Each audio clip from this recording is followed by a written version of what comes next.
کہ اگر پاکستان پر خدا نخواستہ افغانستان بھی حملہ کرتا ہے تو ہم ظاہر ہے اپنی افواج کے ساتھ ہوں گے اور اس کا جواب دیا جائے گا بھرپور طریقے سے۔ اس کے ساتھ ساتھ انہوں نے یہ بھی بات کہی کہ ہم یہی چاہتے ہیں کہ مل کے چلیں اور وفاق کے لیے بھی کوئی مسئلہ نہ ہو اور ہمارے لیے بھی کوئی مسئلہ نہ ہو، لیکن اگر آئین اور قانون کی جدوجہد ہم جاری رکھتے ہیں پھر بھی ہمیں ہمارا حق نہیں ملتا تو ہمارے پاس پرامن احتجاج کا حق محفوظ ہے اور یہ حق ہمیں آئین دیتا ہے۔ تو وہ کہتے ہیں ہم احتجاج کے لیے مجبور ضرور ہوں گے لیکن ہوگا وہ احتجاج بھی آئینی اور قانونی، کچھ بھی غیر آئینی یا غیر قانونی کرنے کی ہم نہ تو خواہش رکھتے ہیں نہ ہی ہماری کوئی ایسی سوچ ہے۔ اس کے علاوہ انہوں نے 2-3 اہم معاملات پہ بات کی۔ دھاندلی جو ہوئی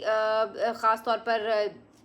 ویسے تو خیر پورے ملک میں ہی ہوئی، لیکن خیبر پختونخوا کی حد تک کچھ سیٹوں پہ جہاں پہ دھاندلی کے بہت شواہد موجود ہیں، تو اس کے حوالے سے ان کا کہنا تھا کہ جنہوں نے بھی یہ دھاندلی کی ہے ان کے خلاف کارروائی ہوگی اور اس کو اب وہ لیٹ اٹ گو نہیں ہونے دیں گے۔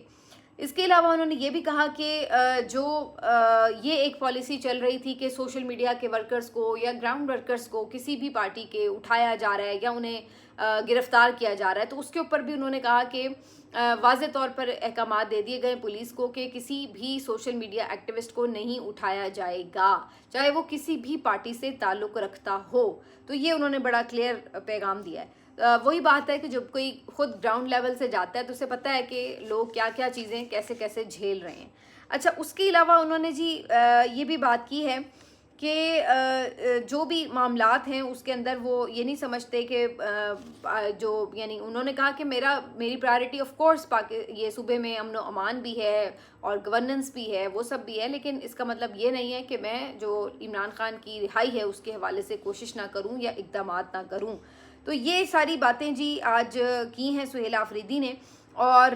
ان کی باتوں میں کافی کلیئرٹی نظر آئی ہے اور اس سے یہ نظر آ رہا ہے کہ آنے والے دنوں میں وہ بہت جلدی کوئی سرنڈر کرنے والے شخص نہیں ہیں۔ بظاہر لگتا ہے کہ وفاق اگر ان کے ساتھ مزید چھیڑ چھاڑ یا شرارت کرنے کی کوشش کرے گا تو وہ پھر اس کے اوپر جواب دینا یا اڑ جانا اس کی ایک صلاحیت رکھتے ہیں۔ تو لیٹ سی کے معاملات آگے پھر کس طرف جاتے ہیں۔ اچھا جی، دوسرا جو آج کا اہم معاملہ تھا وہ یہ بھی کہ سینیٹر مشتاق صاحب جو کہ پہلے جماعت اسلامی سے تعلق رکھتے تھے، ان سے آج تحریک تحفظ آئین پاکستان کے رہنماؤں نے کی ہے ملاقات، اور اس ملاقات میں خاص طور پر جو بھی یہ غزہ کے لیے انہوں نے ایک اسموتھ فلوٹیلا جو ہے اس کو جوائن کیا تھا، اور وہ پورا جو ایک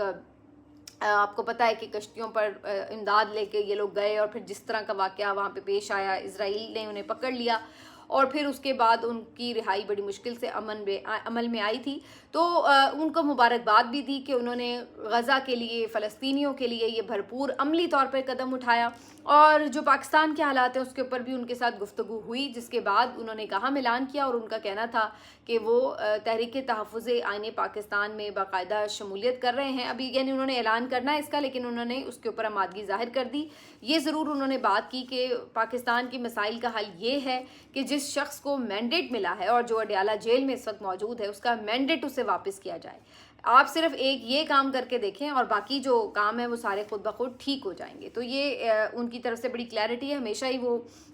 بااصول سے سیاستدان ہیں اور جس کو کہا جاتا ہے کہ تاریخ کی صحیح سمت پہ خود کو رکھتے ہیں۔ تو مشتاق صاحب جو ہیں وہ بغیر کسی پارٹی ایفیلیشن کے یا بغیر کسی پارٹی وابستگی کے بھی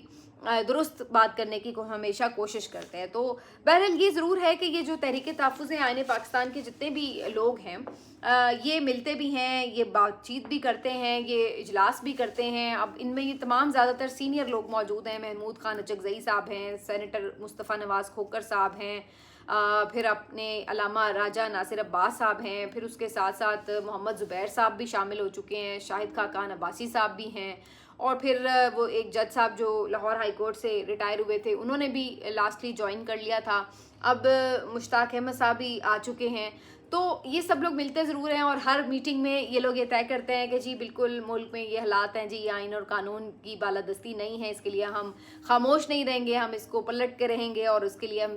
جدوجہد کریں گے۔ لیکن وہ جدوجہد کیا ہوگی ابھی تک بھی اتنے مہینوں میں بھی یہ کوئی خد و خال دینے میں ناکام رہے ہیں. ابھی تک کوئی ان کے پاس واضح روڈ میپ نہیں ہے بہرحال کہ انہوں نے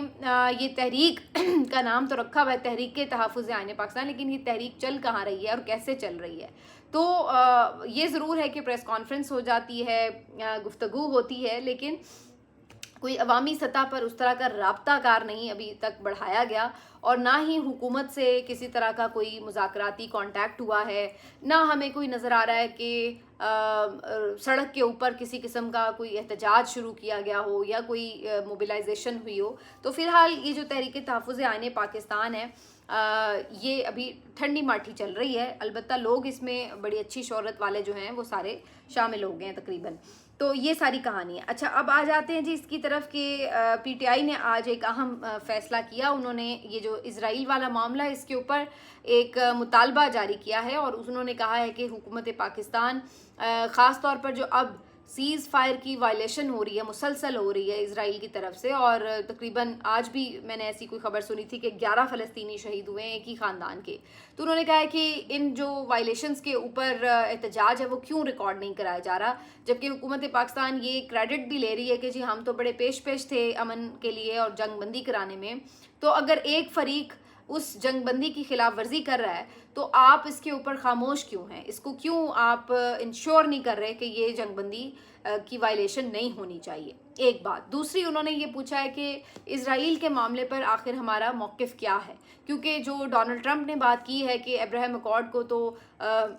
دیگر بہت سے لوگ جو ہیں وہ جا رہے ہیں اس تسلیم کرنے کے لیے، اور سعودی عرب اگر تسلیم کرتا ہے تو اور بھی ممالک کر لیں گے. تو اس کے اوپر واضح حکمت عملی قوم کو بتائی جائے کہ کیا واقعی ہم اس کو تسلیم کرنے جا رہے ہیں، اور اگر سعودی عربیہ اس کے اوپر ہاں کر دیتا ہے تو ہمارا موقف کیا ہے. اگر ہم نہ کر رہے ہیں تو تب بھی پتہ چلے کہ نہیں بھئی ہم صرف جنگ بندی تک ساتھ تھے لیکن ہم اسرائیل کو تسلیم نہیں کر رہے. اور اگر تسلیم کر رہے ہیں تو اس کے اوپر پھر پی ٹی آئی کا یہ کہنا ہے کہ اس کا مطلب ہے کہ آپ پھر اپنے بنیادی موقف سے انحراف کر رہے ہیں، کیونکہ بنیادی موقف تو پاکستان کا یہ ہے کہ جب تک فلسطین کو آزادی نہ ملے اور بیت المقدس جو ہے اس کی حفاظت کا ذمہ نہ ملے تو اس وقت تک جو ہے کوئی بھی ایسا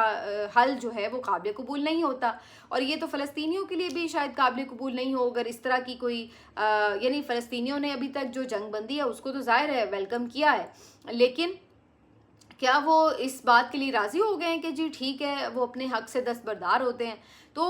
اس طرح کی کوئی بھی چیز جو ہے اس کو کیوں ابھی تک پس پردہ رکھا ہوا ہے، اس کو کھل کے سامنے لایا جائے. تو یہ امپورٹنٹ بات ہے، لیکن اس کے اوپر حکومت جو ہے وہ بالکل خاموشی اختیار کیے ہوئے ہے، بس جنگ بندی کے کریڈٹ لینے میں مصروف ہیں، لیکن باقی ان کی طرف سے کوئی خاطر خواہ اس کے اوپر عوام کو اعتماد میں لینے کی کوشش نہیں کی گئی ہے. اچھا جی اس کے علاوہ آج جو پاکستان اور افغانستان کے مذاکرات ہو رہے تھے دوحہ میں، وہاں پر فی الحال جو پہلا سیشن ہوا ہے اس میں کوئی خاص کامیابی نہیں ملی ہے، اور خبر یہی آئی ہے کہ جی ابھی یہ کہا گیا ہے کہ اگر افغانستان کی طرف سے بھی وائلیشن نہیں ہوگی سیز فائر کی تو پاکستان بھی اٹیک نہیں کرے گا، لیکن اگر وہاں سے کوئی اٹیک ہوا تو پھر پاکستان بھی اپنی جوابی کارروائی کا حق محفوظ رکھتا ہے. بہرحال لیکن ابھی کوئی دونوں فریق جو ہیں وہ کسی نتیجے پر نہیں پہنچے ہیں، اور خبر اب یہی آ رہی ہے کہ اگلے دن بھی مذاکرات جاری رہیں گے، آج کے دن بھی مذاکرات سنڈے کو بھی یعنی کہ جاری رہیں گے. تو لیٹس سی کہ کیا کسی حتمی جنگ بندی کے نتیجے پر پہنچ پاتے ہیں یا نہیں. مجھے یہ بھی پتہ چلا ہے کہ خواجہ آصف کے ساتھ جو ہمارے نیشنل سیکورٹی ایڈوائزر ہیں اور D G I S I بھی ہیں عاصم ملک صاحب، وہ بھی گئے ہوئے ہیں. اور بہرحال خواجہ آصف صاحب کا تو آپ کو پتہ ہی ہے یہ تو ویسے بونگیاں ہی مارتے رہتے ہیں، لیکن کم از کم ڈی جی صاحب ساتھ گئے ہیں تو اس کا مطلب ہے کہ کچھ بامعنی مذاکرات کی کوشش تو کی جا رہی ہے. لیکن